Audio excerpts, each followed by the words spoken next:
หน้า241ตั้งแต่เสนาสนังสังสามเมตวาติเสนาสนังปฏิสามเมตวายถานาวินัสสติตถานังสัตถุทเปตวาติอัฏโถเป็นต้นไป2 บทว่าเสนาสนังสังสามเมตวาความว่าเก็บงำเสนาสนะแล้วอธิบายว่าจะตั้งเสนาสนะนั้นไว้อย่างเรียบร้อยโดยประการที่เสนาสนะจักไม่เสียหาย2 บทว่าสัตถิมัตเตธาลิปาเกความว่าวงเล็บญาติทั้งหลายของท่านสุทินนำภัตตาหารไปถวายท่านสุทินมีประมาณ60หม้อโดยกำหนดแห่งการคำนวณก็บรรดาพัด60หม้อนี้เฉพาะหม้อหนึ่งจุพัดพอแก่ภิกษุ10รูปพัดแม้ทั้งหมดนั้นภิกษุ600รูปพอฉันใน2 บทว่าภัตตาพิหารังอภิหาริงสุนี้มีวิเคราะห์ดังนี้อาหารที่ชื่อว่าอภิหารเพราะอัดว่าอันบุคคลนำไปเฉพาะนำอะไรไปนำพัดไปอภิหารคือพัดนั่นเองชื่อภัตตาพิหารซึ่งภัตตาพิหารนั้นบทว่าอภิหาริงสุความว่าญาติทั้งหลายนำภัตตาหารไปไว้เฉพาะหน้าอธิบายว่าถือเอาแล้วได้ไปยังสำนักของท่านสุทินนั้นถามว่าพัดนั้นมีประมาณเท่าไรแก้ว่ามี60หม้อเพราะเหตุนั้นท่านพระอุบาลีเถระจึงกล่าวไว้ว่าญาติทั้งหลายนำภัตตาหารมีประมาณ60หม้อไปถวายท่านพระสุทิน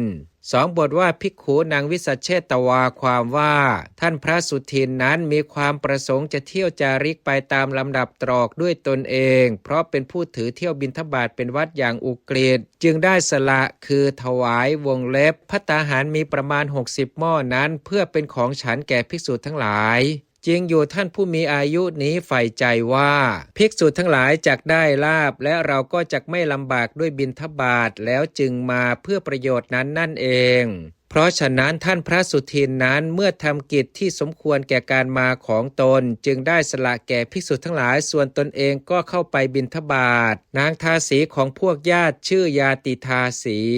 บทว่าอภิโทสิกังได้แก่ขนมกุมมาศที่เก็บไว้นานคือล่วงไปได้คืนหนึ่งแล้วเป็นของบูดในบทว่าอภิโทสิกังนั้นมีใจความเฉพาะบทดังต่อไปนี้ขนมกุมมาศที่ชื่อว่าอภิโทสะเพราะอัดว่าถูกโทษคือความบูดครอบงำอภิโทสะนั่นเองชื่ออภิโทสิกะอีกอย่างหนึ่งสัญญาคืออาภิโทสิกะนี้เป็นสัญญาคือชื่อแห่งขนมกุมมาศที่ล่วงไปได้คืนหนึ่งแล้วซึ่งขนมกุมมาศชื่ออาภิโทสิกะนั้น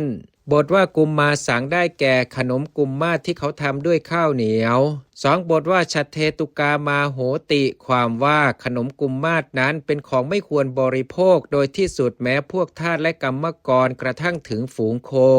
เพราะฉะนั้นนางทาสีจึงมีความมุ่งหมายจะเทขนมกุมมาศนั้นทิ้งเสียภายนอกดุจเทอยากเยื่อทิ้งฉะนั้นบทว่าสเจตังตัดบทเป็นสเจเอตังแปลว่าท่าของนั่นพระสุทินเรียกทาสีของญาติว่าแน่น้องหญิงด้วยอำนาจอริยโวหาร